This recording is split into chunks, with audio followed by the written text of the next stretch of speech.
Hi, welcome to What's New in SolidCAM. Today we're going to see a very small, very interesting feature which could change the way we work with our 5-axis toolpaths. I have a toolpath here which is morphed between two curves,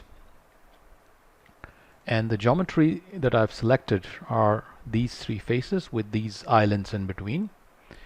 And I have the upper curve which is comprising of these three segments, and I have the lower curve which is comprising again of the three segments below. But you can see that we have two curves, one is short and the other curve is long.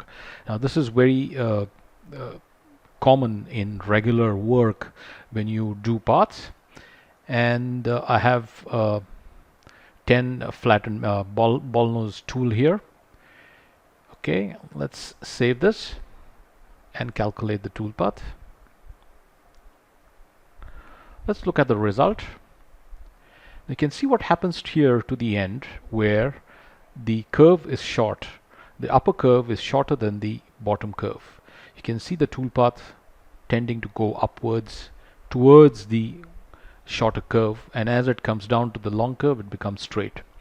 To fix this, we generally had to extend the surface manually and then create the toolpath. But this is now a thing of past. With the new version of SolidCAM, we have an option called Extend Edge Curve. Select that and let's hit the Calculate button. And we have got a very nice toolpath where we don't need to do any kind of extension of the original surfaces. The toolpath follows exactly the curve as if it was extended till the end of the second curve, and then generates the toolpath. A very interesting and a very nice feature released with the newer version of SolidCAM. Thank you very much.